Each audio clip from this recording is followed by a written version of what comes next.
So hello guys, welcome back to my YouTube channel fast physics. आज हम statistical mechanics के एक बहुत ही इजी और इम्पोर्टेंट टॉपिक के बारे में डिस्कस करेंगे, जिसका नाम है hypothesis of equal priori probability. आज की इस वीडियो में हम इस टॉपिक को अच्छी तरह से समझेंगे और बहुत ही इजी तरीके से इस कॉन्सेप्ट को क्लियर करेंगे। और अगर आपको इस टॉपिक को समझना है तो इस वीडियो को आप लास्ट तक जरूर देखना। तो चलो स्टार्ट करते हैं hypothesis of equal priori probability. तो इस टॉपिक के हर एक वर्ड को समझने से पहले हमें स्टैटिस्टिकल मैकेनिक्स की कुछ बहुत ही इजी बेसिक बातें हमें जानना जरूरी है।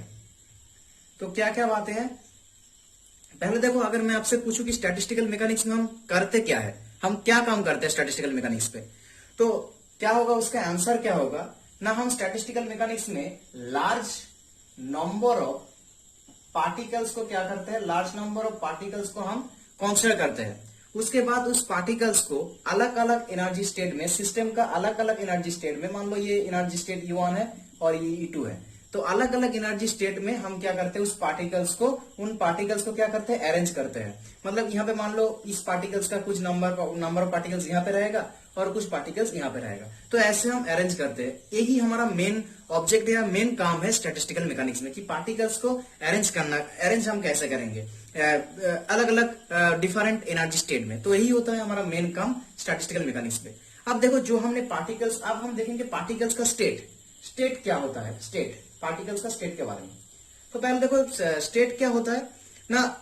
हम जो पार्टिकल को हमने जो पार्टिकल को कंसीडर किया यहाँ पे, उस पार्टिकल देखने में कैसा होता है, पार्टिकल का साइज क्या है, पार्टिकल का कलर क्या है, या उस पार्टिकल किस तरह का मटेरियल से बना हुआ है, इट्सेट्रा। मतलब all the physical quantity of the particles.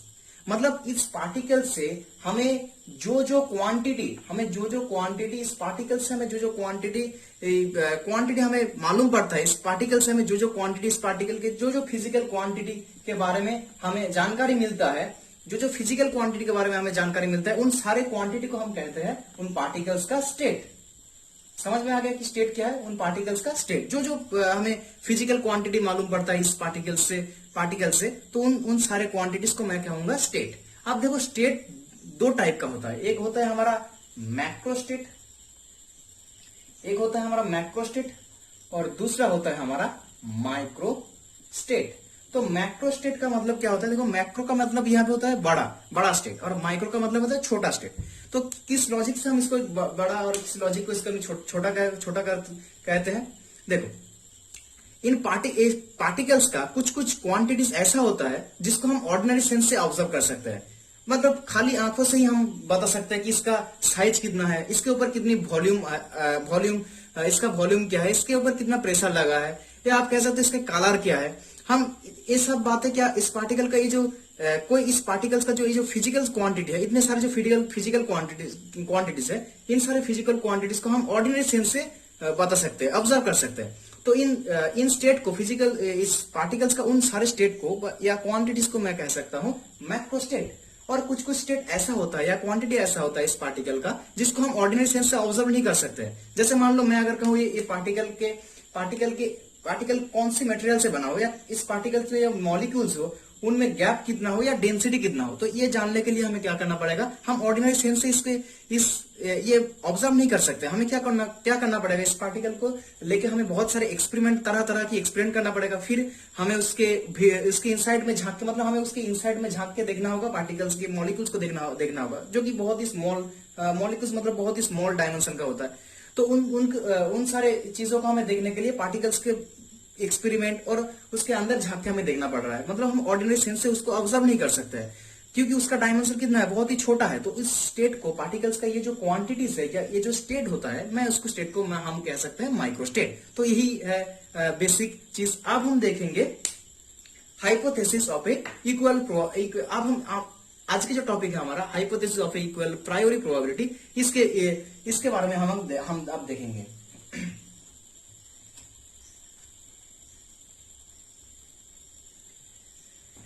तो पहले देखो, पहले हम इस टॉपिक के हर एक वर्ड को समझेंगे कि प्रोबेबिलिटी का मतलब क्या होता है।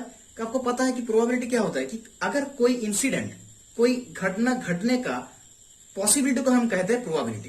कोई भी एक इंसिडेंट घटने का प्रोबेबिलिटी को हम कहते हैं, चाहे वो 100% हो, पॉसिबिलिटी 100% हो या 50% हो या 30% हो, मतलब कोई भी घटना का कोई भी इंसिडेंट का घटने का जो टाइम, घटने का जो पॉसिबिलिटी होता है, उसी को हम कहते हैं प्रोबेबिलिटी।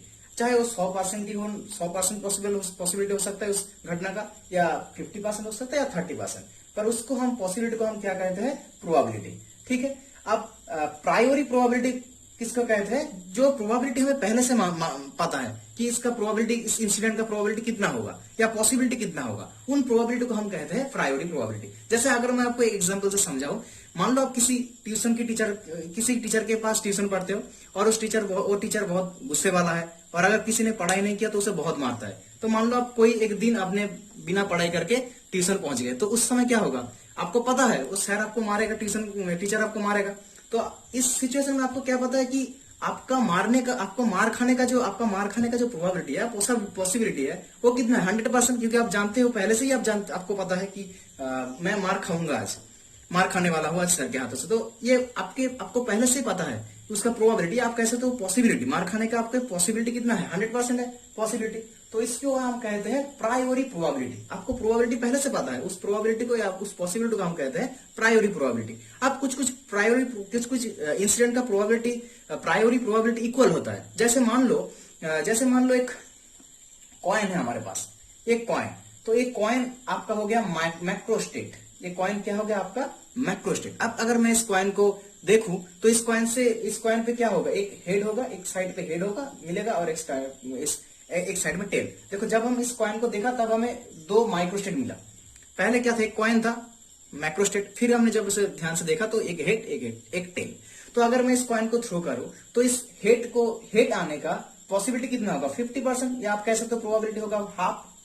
ऐसे ही इस टेल आने का प्रोबेबिलिटी कितना होगा या पॉसिबिलिटी कितना होगा, 50%, आप कह सकते हो हाफ प्रोबेबिलिटी इसका। तो ये प्रोबेबिलिटी आपको पहले से पता है, तो इस इंसिडेंट का प्रोबेबिलिटी को मैं कह सकता हूं, दोनों प्रोबेबिलिटी को मैं कह सकता हूं प्रायोरी प्रोबेबिलिटी, और दोनों प्रोबेबिलिटी क्या है, सेम है। इसीलिए हम इस प्रोबेबिलिटी हम क्या कह सकते हैं, इक्वल प्रायोरी प्रोबेबिलिटी। ऐसे हम और एक एग्जांपल देख सकते हैं। जैसे मान लो एक डाइस का अगर मैं एग्जांपल दूं आपको सामने, एक डाइस का एग्जांपल अगर मैं यहाँ पे आपके सामने दूं, तो देखो यहाँ पे एक डाइस है। अब यहाँ पे 1 2 3 4 5 6 इतने नंबर्स है। अब देखो इस नंबर्स में, इन सारे नंबर्स का किसी भी एक नंबर का आने का प्रोबेबिलिटी कितना होगा, 1/6 होगा। किसी भी 1 आने का प्रोबेबिलिटी 1/6, 2 आने का प्रोबेबिलिटी 1/6, हर किसी का प्रोबेबिलिटी कितना होगा, 1/6। तो हर किसी का प्रोबेबिलिटी कितना होगा, हर किसी का प्रोबेबिलिटी 1 का प्रोबेबिलिटी 1 आने का प्रोबेबिलिटी 1/6, 2 आने का प्रोबेबिलिटी 1/6, तो हर किसी नंबर का आने का प्रोबेबिलिटी होगा 1/6। मतलब आपको पहले से पता है प्रोबेबिलिटी, तो इस प्रोबेबिलिटी को हम कह सकते हैं प्रायोरी प्रोबेबिलिटी। और ये प्रोबेबिलिटी क्या है, प्रायोरी प्रोबेबिलिटी, हर प्रायोरी प्रोबेबिलिटी जितने प्रोबेबिलिटी हमें मिलेगा इस डाइस से, सब प्रोबेबिलिटी सेम है, तो हम इसे कह सकते हैं इक्वल प्रायोरी प्रोबेबिलिटी। और देखो मतलब मैं यहां से क्या कह सकता हूं कि अब ये जो डाइस है, ये डाइस हमारे पास क्या है, मैक्रोस्टेट, और इससे हमें क्या मिला, मैक्रोस्टेट मिला। जब हमने डाइस को ध्यान से देखा तो यहाँ पे 1 लिखा है, यहाँ पे 2, यहाँ पे 3, तो मतलब क्या है, माइक्रोस्टेट मिल गया हमें। तो इस पहले वाले माइक्रोस्टेट का इस मैक्रोस्टेट में रहने का प्रोबेबिलिटी कितना है, 1/6, और इस दूसरे वाले माइक्रोस्टेट का मतलब नंबर 2 माइक्रोस्टेट का पहले वाले मैक्रोस्टेट में रहने का प्रोबेबिलिटी भी सेम है। तो हर मतलब जितने सारे माइक्रोस्टेट है, उस माइक्रोस्टेट का इस मैक्रोस्टेट में रहने का प्रोबेबिलिटी क्या है, इक्वल है। और ये प्रोबेबिलिटी, सारे प्रोबेबिलिटी को मैं कह सकता हूँ इक्वल प्रायोरी प्रोबेबिलिटी। तो ये था हमारा आसान सा एग्जांपल, जिससे आपने इक्वल प्रायोरी प्रोबेबिलिटी को थोड़ा सा समझ में आ गया आपको। अब हम देखेंगे थोड़ा इससे हाई लेवल का एग्जांपल लेंगे हम यहाँ पे समझने के लिए, ठीक है। तो देखो हम और एक एग्जांपल से इस इक्वल प्रायोरी प्रोबेबिलिटी को समझेंगे, और हाइपोथेसिस को भी, इसके बारे में क्या हाइपोथेसिस है, क्या प्रिंसिपल है इस इक्वल प्रायोरी प्रोबेबिलिटी, उसके बारे में भी समझेंगे इस एग्जांपल से। तो मान लो हमारे पास 4 बॉल है, जो आप देख पा रहे हो, red, green, yellow, blue, 4 balls है। और हमारे पास 2 बॉक्स है यहाँ पे, जिन दोनों बॉक्स का सिमेट्रिकल दोनों बॉक्स है, जिन दोनों बॉक्स का आप कह सकते हो हाइट, साइज, वॉल्यूम दोनों बॉक्स का सेम है, एक ही मटेरियल से बना हुआ है, मतलब सिमेट्रिकल सिस्टम है हमारे पास। जो एक बॉक्स का एनर्जी स्टेट है E1 और दूसरे बॉक्स का एनर्जी स्टेट है E2। और अगर अब क्या होगा, अगर मैं अब आपके हाथों में ये 4 बॉल दूं और आपसे कहूं कि इस 4 बॉल्स को आप इस एनर्जी स्टेट में या इन दोनों बॉक्स में अरेंज करके आओ, पर मैं आपको ऑर्डर करूंगा कि आप 4-0 मैक्रो स्टेट में आप इस अरेंजमेंट को करेंगे। मतलब मैंने आपको क्या किया, ऑर्डर किया यहाँ पे कि 4-0 मैक्रो स्टेट पे ही आपको इन दोनों बॉक्स में अरेंज करना है इन चारों बॉल्स को। तो जब हम 4-0, तो आपके पास कौन सा मैक्रो स्टेट होगा, सिर्फ 4-0 मैक्रो स्टेट, क्योंकि मैंने आपको बता ही दिया कि 4-0 मैक्रो स्टेट में अरेंज करो। तो अगर आप 4-0 मैक्रो स्टेट में अरेंज करोगे तो मतलब क्या, पहले वाले बॉक्स पे आप रेड ग्रीन येलो ब्लू या येलो ग्रीन रेड ब्लू जिस तरह से आप रख सकते हो, चारों बॉल एक ही साथ होगा। मतलब आपके पास इस 4-0 मैक्रो स्टेट के कारण सिर्फ एक ही माइक्रो स्टेट पॉसिबल होगा। देखो इस मैक्रो स्टेट के कारण क्या होगा, सिर्फ ये वाला ही माइक्रो स्टेट होगा, यहाँ पे सिर्फ एक ही माइक्रो स्टेट होगा। मतलब हम कह सकते हैं इस माइक्रो स्टेट का इस मैक्रो स्टेट में रहने का जो प्रोबेबिलिटी है या पॉसिबिलिटी हो, क्या होगा, 100% होगा, क्योंकि सिर्फ एक ही माइक्रो स्टेट इस मैक्रो स्टेट से हम बना सकते हैं। दूसरी बात, मैं अगर फिर से आपको कहूं कि आप फिर से जाओ और इस बॉक्स में आप 0-4 मैक्रो स्टेट पे इन चारों बॉल्स को अरेंज करो, तो आपको 0-4 में ही अरेंज करना होगा। तब आप क्या करोगे, इस फर्स्ट वाले जो बॉक्स मतलब जिसकी एनर्जी स्टेट E1 है उसमें आप कोई भी बॉल नहीं डालोगे और सेकंड बॉक्स में आप चारों बॉल को डालोगे। तो इस मैक्रो स्टेट का भी अगर आप देखोगे तो माइक्रो स्टेट सिर्फ एक ही हो सकता है। तो मैं कह सकता हूं कि इस माइक्रो स्टेट का इस मैक्रो स्टेट में रहने का जो पॉसिबिलिटी है या प्रोबेबिलिटी है वो 100% होगा। समझ में आ गया। फिर अगर मैं आपको कहूं कि नहीं, अब आप रखोगे इस दोनों में अरेंज करोगे इस चारों बॉल को 1-3 मैक्रो स्टेट या 3-1, आपकी मर्जी, आप 1-3 मैक्रो स्टेट पे भी अरेंज कर सकते हो या 3-1 मैक्रो स्टेट पे भी आप अरेंज कर सकते हो। तो आप अगर 1-3 मैक्रो स्टेट में अरेंज करते हो तो क्या करोगे, पहले इस बॉक्स में रेड किसी भी एक बॉल को डालोगे, वो बॉल रेड हो सकता है, ग्रीन हो सकता है, येलो हो सकता है, ब्लू। और सेकंड बॉक्स में क्या, बाकी के 3 बॉल रहेंगे, चाहे वो ग्रीन येलो ब्लू हो सकता है, रेड येलो ब्लू हो सकता है, रेड ग्रीन ब्लू हो सकता है या रेड ग्रीन येलो हो सकता है। मतलब मुझे इस मैक्रो स्टेट का ऐसे अगर आप 3-1 का देखोगे तो क्या होगा, पहले वाले बॉक्स में ग्रीन येलो ब्लू या रेड येलो ब्लू या रेड ग्रीन ब्लू या रेड ग्रीन येलो तीनों रहेगा। यहाँ पे सेकंड वाले बॉक्स में रेड ग्रीन येलो ब्लू में किसी भी एक बॉल रखेंगे। तो देखो 3-1 और 1-3 ये दोनों माइक्रो स्टेट के लिए मैं कितने माइक्रो स्टेट मुझे मिलेगा, 4 मिलेगा। तो यहाँ पे देखो यहाँ पे कितना माइक्रो स्टेट मिला हमें, 4 मिला इन मैक्रो स्टेट के कारण, 1-3 मैक्रो स्टेट या 3-1 मैक्रो स्टेट के कारण। तो मतलब मैं कह सकता हूं इस मैक्रो स्टेट में 1-3 या 3-1 मैक्रो स्टेट में ये वाले माइक्रो स्टेट रहने का प्रोबेबिलिटी जितना होगा, ये वाले माइक्रो स्टेट का रहने का प्रोबेबिलिटी, ये वाले माइक्रो स्टेट रहने का प्रोबेबिलिटी और ये माइक्रो स्टेट का रहने का प्रोबेबिलिटी सेम ही होगा। क्योंकि देखो मैंने आपको कहा कि आप यहाँ पे 1 और 3 ऐसे मैक्रो स्टेट में अरेंज करो। तो आप इस 1 आप यहाँ पे कोई भी बॉल रख सकते हो, कोई भी एक बॉल रख सकते हो, रेड ग्रीन येलो। तो मतलब हर किसी माइक्रो स्टेट का पॉसिबिलिटी मेरे लिए कितना होगा, आपके लिए कितना होगा, हर किसी माइक्रो स्टेट का प्रोबेबिलिटी आपके लिए सेम ही होगा। मतलब यहाँ पे अगर मैं इस माइक्रो स्टेट का प्रोबेबिलिटी निकालू 1/4 होगा, सेकंड का प्रोबेबिलिटी 1/4 होगा, थर्ड का प्रोबेबिलिटी 1/4 होगा, इसका भी प्रोबेबिलिटी कितना होगा 1/4। मतलब मैं कह सकता हूं इस माइक्रो स्टेट के कारण जितने भी माइक्रो स्टेट मिला उन सारे माइक्रो स्टेट का प्रोबेबिलिटी सेम होगा। और इन सारे प्रोबेबिलिटी को और सेम हो गई हमें पहले से पता है, इन प्रोबेबिलिटी को हम क्या कह सकते हैं, इक्वल प्रायोरी प्रोबेबिलिटी। सिर्फ इस माइक्रो स्टेट के कारण जो माइक्रो स्टेट बना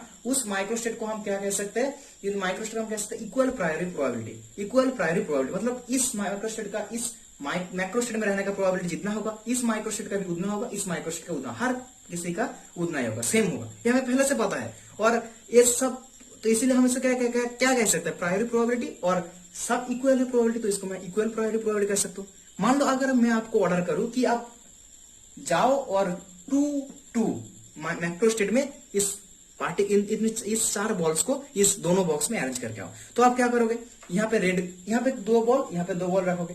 तो उस 2 बॉल यहाँ पे आप क्या रख सकते हो, रेड ग्रीन रख सकते हो, रेड येलो रख सकते हो, red blue, green yellow, green blue या येलो ब्लू।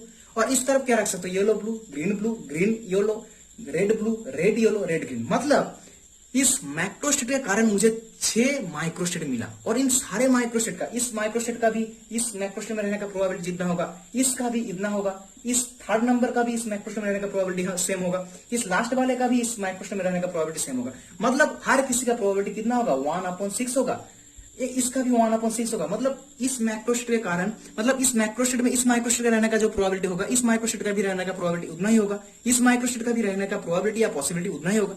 मतलब इस माइक्रोस्टेट के कारण जितने सारे माइक्रोस्टेट मिला, उसके सारे माइक्रोस्टेट का प्रोबेबिलिटी सेम है। ये हमें पहले से ही पता था, क्योंकि देखो मैंने बोला है आपको यहाँ पे 2 रखना है, यहाँ पे 2 रखना है, तो 2 आप किसी भी रख सकते हो, कोई भी एक माइक्रोस्टेट रख सकते हो, तो उसके लिए पॉसिबिलिटी कितना होगा, 1/6 होगा। ये हमें पहले से पता है। तो हमें इस माइक्रोस्टेट के कारण जितने सारे माइक्रोस्टेट मिला हमें, तो उसको हम क्या कह सकते हैं, प्रायोरी प्रोबेबिलिटी कह सकते हैं इस प्रोबेबिलिटी को। और इन प्रोबेबिलिटीज को, हर प्रोबेबिलिटी क्या इक्वल है, तो मैं इसको इक्वल प्रायोरी प्रोबेबिलिटी कह सकता हूं। पर तो हमने यहां पे क्या देखा कि 1, 3 और 3, 1 के लिए जो माइक्रोस्टेट है, उन सारे माइक्रोस्टेट का जो प्रोबेबिलिटी है वो सेम है, और वो क्या है, इक्वल है। हम इसको इस माइक्रोस्टेट के कारण जो प्रोबेबिलिटी हमें मिला, उस सारे प्रोबेबिलिटी माइक्रोस्टेट का प्रोबेबिलिटी को हम कह सकते हैं इक्वल प्रायोरी प्रोबेबिलिटी। ऐसे ही 2 माइक्रोस्टेट के लिए हमें जो प्रोबेबिलिटी मिला माइक्रोस्टेट का, तो उसको हम कह सकते हैं, माइक्रोस्टेट का जो प्रोबेबिलिटी मिला, तो उन सारे प्रोबेबिलिटी को हम कह सकते हैं इक्वल प्रायोरी प्रोबेबिलिटी। अब देखो, अब बात आता है hypothesis of equal probability. Hypothesis का मतलब क्या है, प्रिंसिपल ना।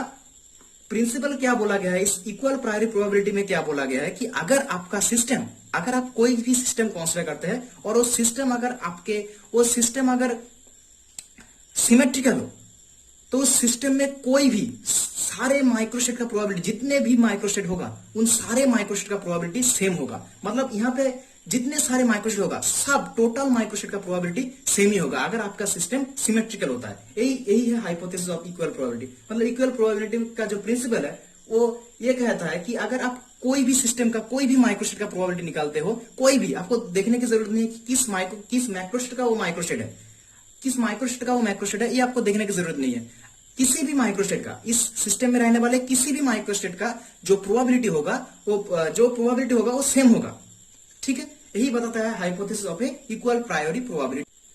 तो हाइपोथेसिस ऑफ इक्वल प्रोबेबिलिटी में क्या बोला है यहाँ पे, हाइपोथेसिस ऑफ इक्वल प्रोबेबिलिटी में कि जितने सारे माइक्रोस्टेट रहेगा यहाँ पे सिस्टम में, उन सारे माइक्रोस्टेट का प्रोबेबिलिटी सेम होगा। हमें ये देखने की जरूरत नहीं है कि वो माइक्रोस्टेट किस माइक्रोस्टेट का है। जैसे मान लो ये जो 40 माइक्रोस्टेट का ये माइक्रोस्टेट है, तो इसका प्रोबेबिलिटी क्या होगा, 100% होगा इस माइक्रोस्टेट में रहने का।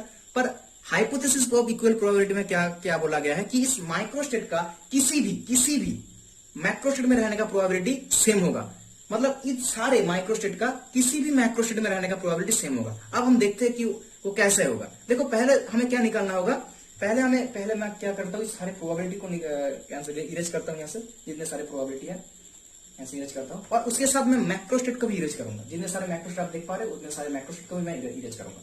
अब देखो, पहले हमें जानना होगा कि टोटल माइक्रोस्टेट कितना है। अब यहाँ से लिख सकते हैं, यहाँ पे 1144, यहाँ पे 6 आप ऐड कर सकते हो, या आप एक फॉर्मूला यूज कर सकते हो। आपके सिस्टम को कितना है, 2 सिस्टम है, और पार्टिकल्स कितना है, 4 है, तो 16 माइक्रोस्टेट होगा टोटल।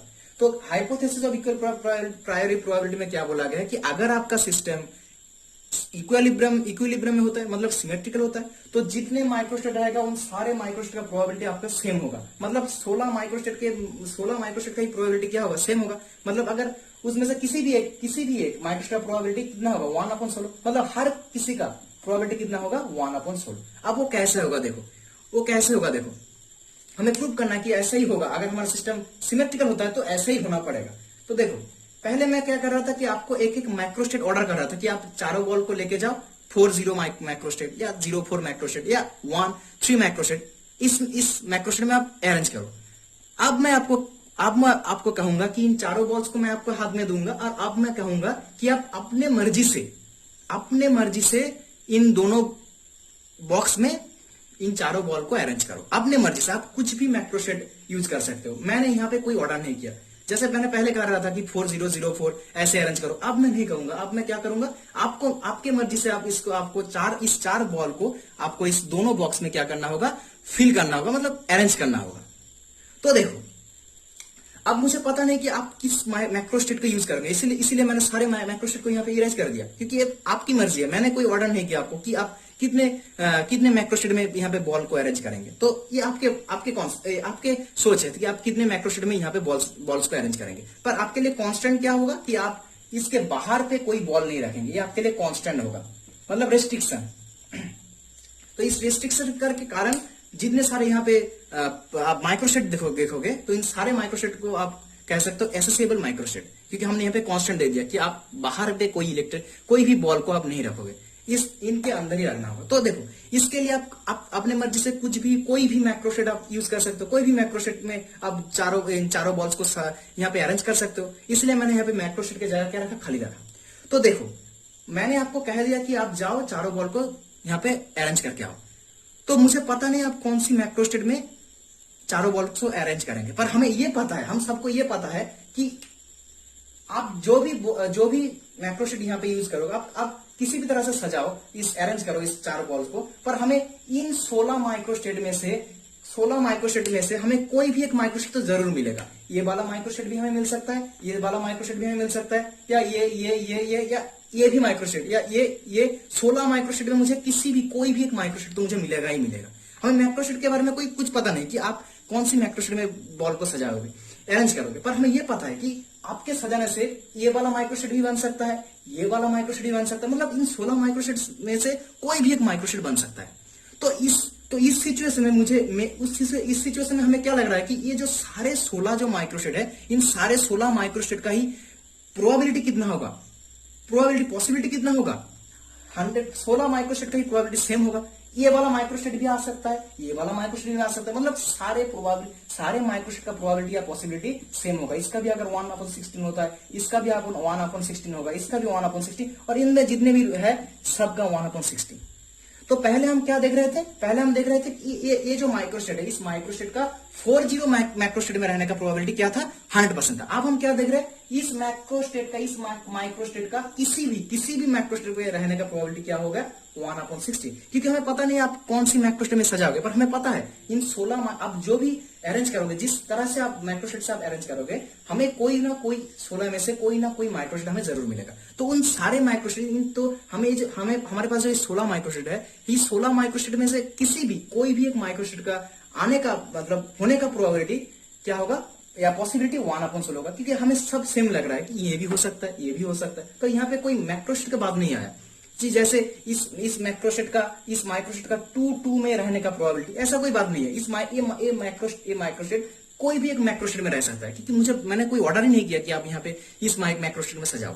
तो इसीलिए देखो हमारे पास सारे जो प्रोबेबिलिटी होगा, माइक्रोस्टेट का जो प्रोबेबिलिटी होगा वो सेम हो रहा है। और यही तो हाइपोथेसिस है इक्वल प्रायोरी प्रोबेबिलिटी की, कि अगर हमारा सिस्टम इक्विलिब्रियम में होता है, मतलब सिमेट्रिकल होता है, तो उन सिस्टम में जितने सारे माइक्रोस्टेट होगा, उन सारे माइक्रोस्टेट का प्रोबेबिलिटी कितना होगा, सेम होगा। भले ही वो किसी माइक्रोस्टेट के वजह से बना हुआ है, भले वो किसी माइक्रोस्टेट के कारण हमने वहां पे बनाया। जैसे जो 6 माइक्रोस्टेट है, हमने किसके लिए बनाया था, 2 पर यहाँ पे हमने क्या देखा कि इन सारे माइक्रोस्टेट का प्रोबेबिलिटी सेम आ रहा है, मतलब इन सारे माइक्रोस्टेट का किसी भी माइक्रोस्टेट में, सिर्फ 2 में नहीं, किसी भी माइक्रोस्टेट में रहने का प्रोबेबिलिटी सेम होगा।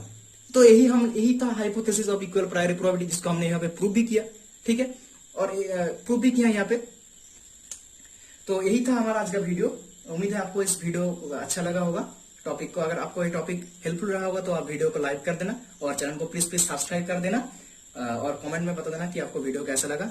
मिलते हैं किसी दूसरी टॉपिक पे, किसी नेक्स्ट वीडियो में।